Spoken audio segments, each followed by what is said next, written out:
21واں پارہ سورۃ العنکبوت آیت نمبر 46۔ اعوذ باللہ من الشیطان الرجیم، بسم اللہ الرحمن الرحیم، وَلَا تُجَادِلُوا أَهْلَ الْكِتَابِ، اور تم جھگڑا نہ کرو اہل کتاب سے،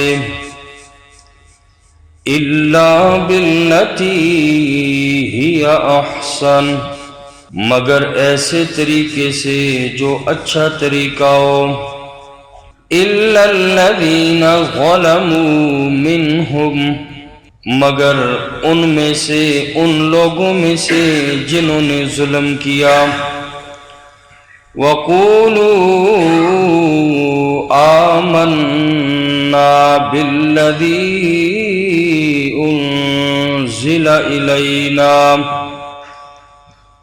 اور یوں کہو تم ہم ایمان لائے اس پر جو ہماری طرف نازل کیا گیا، وَأُنزِلَ إِلَيْكُمْ، اور نازل کیا گیا تمہاری طرف، وَإِلَٰهُنَا وَإِلَٰهُكُمْ وَاحِدٌ، اور ہمارا الہ اور تمہارا الہ ایک ہی ہے، وَنَحْنُ لَهُ مُسْلِمُونَ، اور ہم اس کی فرما برداری کرنے والے ہیں۔ اس سے پہلی آیات پاک میں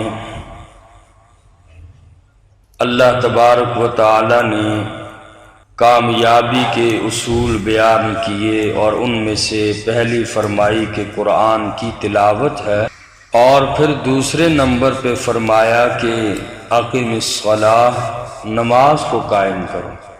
اور آج کی آیت کریمہ میں تیسری چیز کا ذکر فرمایا، اور فرمایا کہ وَلَا تُجَادِلُوا أَهْلَ الْكِتَابِ، اہل کتاب سے مجادلہ نہ کرو مگر اچھے طریقے سے۔ یہ خطاب بظاہر تو امام المرسلین صلی اللہ علیہ وسلم کو ہے، لیکن حکم پوری امت کو ہے۔ اہل کتاب سے آپ صلی اللہ علیہ وسلم کا بحث و مباحثہ، گفتگو ہوتی رہتی تھی، تو فرمایا کہ اہل کتاب سے اچھے طریقے سے گفتگو کرو، مجادلہ کرو۔ اہل کتاب کے پاس چونکہ آسمانی کتابیں بھی موجود تھیں، اگرچہ وہ تحریف شدہ تھیں، ان میں انہوں نے رد و بدل کر ڈالا تھا، اصلی شکل میں نہیں تھیں، پھر بھی ان میں سے بعض باتیں محفوظ تھیں۔ اللہ تعالی نے ان سے گفتگو کرنے اور بحث کرنے میں احتیاط سے کام لینے کا حکم دیا۔ کہیں ایسا نہ ہو کہ تم ان کی کسی صحیح بات کا بھی انکار کر بیٹھو، یا کسی غلط ان کی بات کو تم تسلیم نہ کر بیٹھو۔ اس لیے فرمایا کہ اس معاملے میں بڑی احتیاط کی ضرورت ہے۔ جیسے آج کل ہر بندے کو علم کے حوالے سے، قرآن و سنت کے حوالے سے اتنا علم نہیں ہوتا، لیکن گفتگو ہر بندہ کرتا ہے، اور بعض رد کرتا ہے، بعض اس کے حق میں کہتا ہے اپنی طرف سے، تو بڑی احتیاط کی ضرورت ہے۔ فرمایا کہ اس معاملے میں احتیاط کرو، بحث و مباحثہ اور گفتگو میں بھی یہ انداز اختیار کرو کہ احتیاط سے کام لو، ایسا نہ ہو کہ کہیں ان کی صحیح بات کا تم انکار نہ کر بیٹھو، یا علم نہیں ہے کسی غلط بات کو تم ان کی تسلیم نہ کر بیٹھو۔ روایت کے اندر یہ بات بھی آتی ہے کہ فرمایا کہ اہل کتاب سے بعض لوگ تورات کا کچھ حصہ مسلمانوں کو سناتے تھے. اہل کتاب لوگ آتے تورات کی بعض باتیں مسلمانوں کو بھی سناتے، تو بسا اوقات مسلمان ان باتوں کو پسند کرتے تھے کہ اچھی باتیں ہیں. تو اس موقع پر آقا علیہ الصلوۃ والسلام نے ارشاد فرمایا لا تصدقوا اہل الکتاب ولا تکذبوا، کہ تم نہ تو اہل کتاب کی تصدیق کرو اور نہ تم اہل کتاب کو جھوٹا کہو. قولوا آمنا بالذی انزل الینا، بلکہ تم یوں کہو کہ ہم تو ایمان لائے اس پر جو اللہ نے ہماری طرف نازل کیا، ہمیں معلوم نہیں، ہم اس پر ایمان رکھتے ہیں. وَأُنزِلَ إِلَيْكُمْ، اور جو اللہ نے تورات اور انجیل تمہاری طرف نازل کی ہم اس پر بھی ایمان رکھتے ہیں. اسرائیلی روایات کا حکم کیا ہے؟ تو یاد رکھیں اسرائیلی روایات اکثر تفاسیر کی کتابوں میں اسرائیلی روایات موجود ہیں. اسرائیلی روایات ہیں کیا اور ان کو بیان کرنا چاہیے کہ نہیں کرنا چاہیے؟ تو جس واقعے کا ذکر اللہ کے قرآن میں یا اسی طریق سے رسول اللہ صلی اللہ علیہ وسلم سے کوئی بات منقول ہو، یا قرآن میں بات ہوگی یا حدیث میں بات ہوگی، تو اسے اسرائیلی روایات نہیں کہا جا سکتا. قرآن میں آ گئی، حدیث پاک میں آ گئی، یہ تو ہمارے دین کا مآخذ ہے، ہمارے دین کی بنیاد ہے جو بات قرآن اور حدیث میں آ جائے. جن کا ذکر قرآن کریم یا رسول اللہ صلی اللہ علیہ وسلم سے منقول نہیں ہے، تو وہ باتیں اسرائیلی روایتوں میں بھی آتی ہیں. چونکہ وہ اپنی کتابوں کو تبدیل کر چکے ہیں، تحریف شدہ ہیں، اس لیے ان کتابوں پر مکمل اعتماد نہیں کیا جا سکتا. تو ان کی روایات کا حکم یہ ہے کہ اگر ان میں کوئی بات قرآن اور حدیث سے نہیں ٹکراتی بلکہ قرآن اور حدیث اس کی تصدیق کرتے ہیں، قرآن اور حدیث سے وہ روایت ٹکراتی بھی نہیں اور وہ اسی جیسا مضمون قرآن و سنت میں بھی ہے یا حکم ہی اسی طریقہ کا ہے، تو ایسی روایت کو اسرائیلی روایت ہو اس کو بیان کرنا جائز ہے. اور اگر قرآن اور حدیث کے مسلمہ اصول سے وہ بات ٹکراتی بھی نہ ہو اسرائیلی روایت، اور اسی طرح جس کی تصدیق قرآن اور سنت میں بھی نہ ملتی ہو، قرآن و سنت میں اس بات کی کوئی تصدیق نہیں ہے، اور اسی طرح قرآن کریم کے مسلمہ جو اصول ہیں ان سے وہ بات ٹکراتی بھی نہیں ہے، تو ایسی اسرائیلی روایت کا حکم یہ ہے کہ نہ تو ہم اس کی تصدیق کریں گے نہ ہم اس کی تکذیب کریں گے. جھوٹا بھی نہیں کہہ سکتے اور ہم تصدیق بھی نہیں کر سکتے، کیونکہ ہمارے ماخذ سے وہ باہر کی بات ہے. اس لیے لکھا ہے کہ ایسی روایت کو بیان کرنے کی گنجائش ہے. اور تیسری وہ بات ہے اسرائیلی روایات کے حوالے سے کہ ایسی روایات جو قرآن و سنت کے مخالف ہوں، جو قرآن و سنت کے مسلمہ اصول سے کوئی بات ٹکراتی ہو تو اس کی تکذیب کرنا ضروری ہے، اس کو جھٹلا دیں. ایسی روایت کو بیان کرنا ناجائز ہے کہ جو قرآن اور حدیث سے ٹکراتی ہو تو ایسی اسرائیلی روایات کی تکذیب کرنا، اسے جھوٹا کہنا یہ ضروری ہے، اور وہ ایسی روایتوں کو بیان کرنا جائز نہیں ہے. اور ان روایتوں کی پہچان محدثین کرام اور ائمہ جرح و تعدیل کا کام ہے، جو راویان حدیث پہ جرح اور تعدیل کے ماہر ہیں، اور آقا علیہ الصلوۃ والسلام کی حدیث کے نقل کے بارے میں 15 لاکھ راویان حدیث کا پورا بایو ڈیٹا موجود ہے. کیسے تھی اس کی امانت، کیسی تھی، کردار کیسا تھا۔ پہلے زمانے میں جو حدیث لکھی جاتی تھی، حدیث پڑھی جاتی تھی، صرف حدیث پاک، جیسے آج ہم صرف حدیث کا متن پڑھتے ہیں، تو پہلے زمانے میں صرف حدیث کا متن نہیں پڑھا جاتا تھا، بلکہ نبی کریم صلی اللہ علیہ وسلم سے لے کر ہم تک جتنے بھی بیچ میں استاد آئے ہیں، سب کا پورا بایو ڈیٹا وہ بھی یاد کرنا پڑتا تھا کہ کہیں راوی جو ہے وہ جھوٹا تو نہیں ہے، متہم بالکذب تو نہیں ہے، کوئی ایسی اس کے اندر اگر بات ہوتی تو حدیث کا ضعف ان راویوں کی وجہ سے آتا تھا۔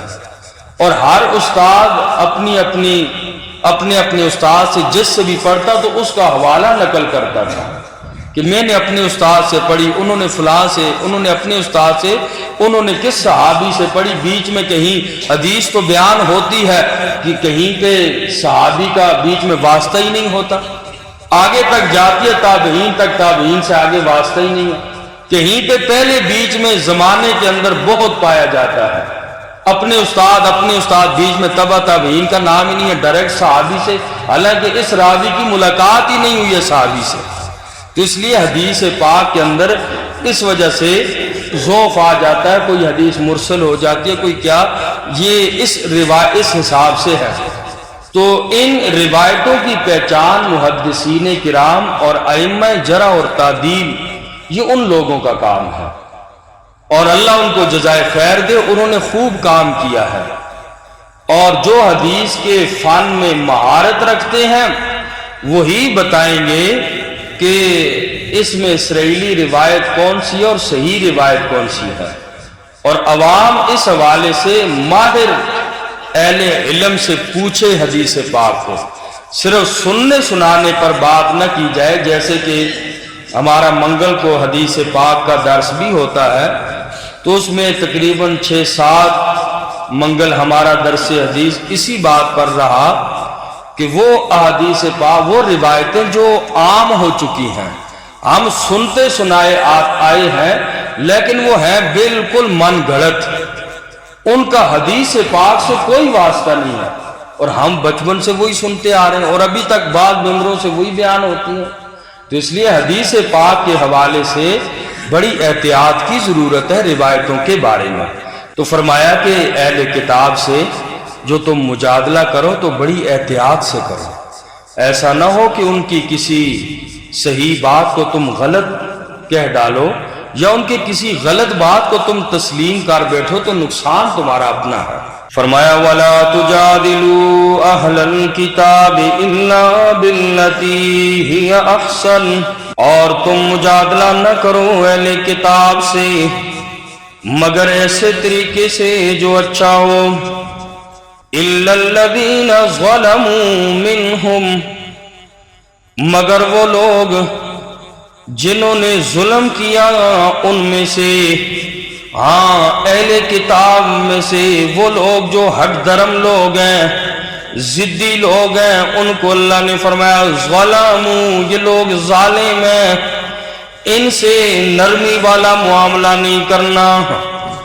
باقی جو اچھے مزاج والے ہوں، صبر والے ہوں، تو فرمایا وَلَا تُجَادِلُوا أَهْلَ الْكِتَابِ، ان سے مجادلہ تو کرو بڑے اچھے طریقے سے، لیکن إِلَّا الَّذِينَ ظَلَمُوا مِنْهُمْ، اہل کتاب میں سے جو لوگ حق درم ہیں، ضدی لوگ ہیں، فرمایا ان سے نرمی والی بات نہیں کرنی۔ وَقُولُوا آمَنَّا بِالَّذِي، بلکہ تم نے یوں کہنا ہے ہم ایمان لائے اس پر انزل الینا، جو نازل کی گئی ہماری طرف، مراد اس سے قرآن ہے۔ اور ان اہل کتاب سے یوں کہہ دو ہم تو ایمان رکھتے ہیں جو ہمارے آقا محمد الرسول اللہ صلی اللہ علیہ وسلم پہ نازل کیا گیا، قرآن بھی نازل کیا گیا، حدیث پاک بھی نازل کی گئی۔ وَأُنزِلَ إِلَيْكُمْ، اور نازل کی گئی تمہاری طرف، ہم اس پر بھی ایمان رکھتے ہیں۔ یہ مسلمان کا عقیدہ ہونا چاہیے۔ اللہ کی کتاب چاہے وہ تورات ہو، انجیل ہو، زبور ہو، قرآن کریم ہو، سب کو حق جانے، کسی ایک کا بھی انکار کرے گا تو کافر ہو جائے گا۔ وَأُنزِلَ إِلَيْكُمْ، تم نے اتنی بات کہنی ہے، ہم نے تو قرآن پر بھی ایمان رکھنا ہے۔ جو تمہاری طرف تورات اور انجیل اور زبور دوسری کتابیں جو بھی آئیں، ہم اس پر بھی ایمان رکھتے ہیں، یہ بھی برحق ہے۔ وَإِلَٰهُنَا وَإِلَٰهُكُمْ وَاحِدٌ، اور ہمارا الہ اور تمہارا خدا ایک ہی ہے۔ جھگڑتے کس بات پہ ہو؟ اہل کتاب سے یوں کہہ دینا وَنَحْنُ لَهُ مُسْلِمُونَ، اور ہم اسی کی فرما برداری کرنے والے ہیں۔ وَكَذَلِكَ أَنزَلْنَا إِلَيْكَ الْكِتَابَ، اور اسی طرح ہم نے نازل کیا آپ کی طرف کتاب کو۔ اے میرا پاک پیغمبر، جس طرح پہلے نبیوں پہ کتابیں آئیں، میں اللہ نے قرآن بھی آپ کی طرف اسی طرح نازل کیا۔ فَالَّذِينَ آتَيْنَاهُمُ الْكِتَابَ، پس وہ لوگ کہ جنہیں ہم نے دی کتاب، یؤمنون بہ، وہ ایمان رکھتے ہیں اس پر۔ وَمِنْ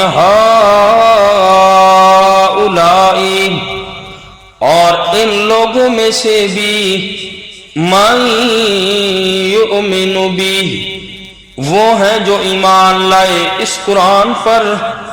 وَمَا يَجْحَدُ بِآيَاتِنَا، اور نہیں انکار کرتے ہماری آیتوں کا إِلَّا الْكَافِرُونَ،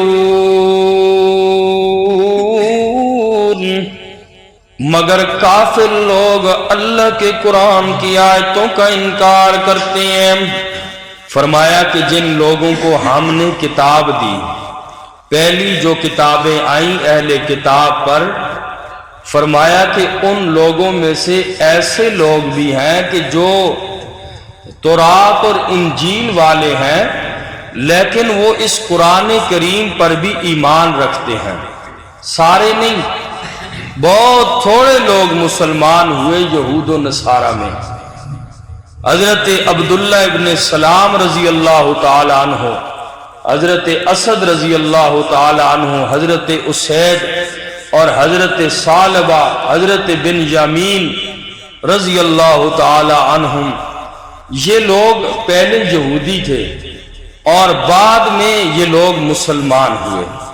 اور عیسائیوں میں حضرت سلمان فارسی رضی اللہ تعالی عنہ اور حضرت تمیم داری رضی اللہ تعالی عنہ اور حضرت حدی بن حاتم رضی اللہ تعالی عنہ وغیرہ وغیرہ۔ حضرت حدی بن حاتم یہ مشہور جو سخی آدمی گزرا ہے، حاتم تائی، ان کے بیٹے تھے حضرت حدی رضی اللہ تعالی عنہ۔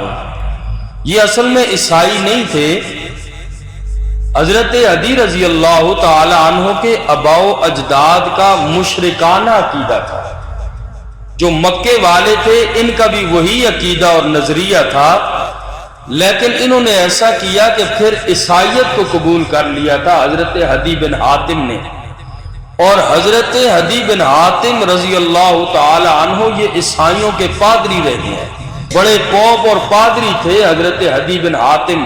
اصل میں ہے یہ مکہ والے، عیسائی نہیں ہے، لیکن یہ عیسائیت انہوں نے قبول کر کے اسلام سے پہلے یہ ان کے پوپ اور پادری بن گئے تھے، اور پھر اس کے بعد یہ مسلمان ہوئے تھے حضرت حدی بن حاتم رضی اللہ تعالیٰ عنہ۔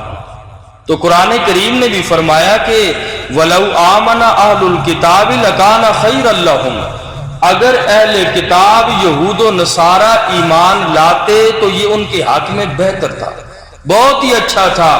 مِنْهُمُ الْمُؤْمِنُونَ وَأَكْثَرُهُمُ الْفَاسِقُونَ، ایمان والے ان میں بہت تھوڑے تھے یہود و نصارہ میں، اکثر ان لوگوں کے نافرمان ہی رہے۔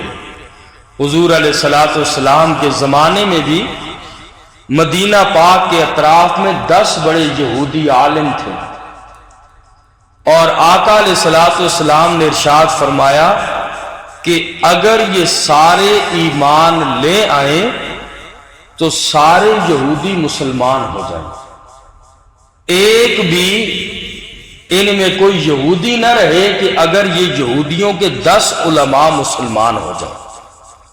لیکن ان 10 یہودی علماء میں سے صرف ایک یہودی مسلمان ہوئے، وہ حضرت عبداللہ ابن سلام رضی اللہ تعالی عنہ پہلے یہودیت کے مذہب پہ تھے، بعد میں انہوں نے اسلام قبول کیا، تو صرف ان 10 میں سے یہ ایک مسلمان ہوئے، اور باقیوں نے ضد اور ہٹ درمی کا مظاہرہ کیا، صرف عوام کو حق نہ بتایا، اس وجہ سے کہ اگر ہم نے سچ اور حق بتا دیا، عوام ساری محمد الرسول اللہ صلی اللہ علیہ وسلم کا کلمہ پڑھ کے ساری مسلمان ہو جائے گی، پیچھے ہمارے پاس کون رہے گا؟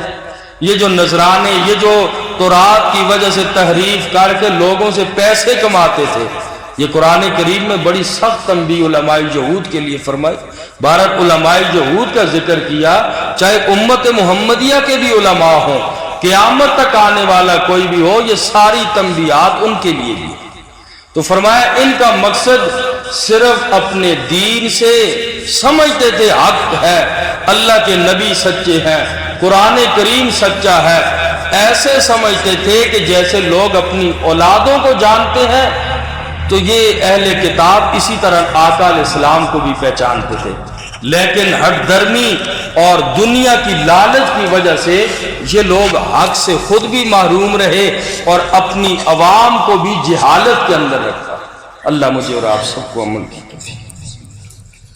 الحمدللہ رب العالمین، ربنا تقبل منا انک انت السمیع العلیم وتب علینا انک انت التواب الرحیم برحمتک۔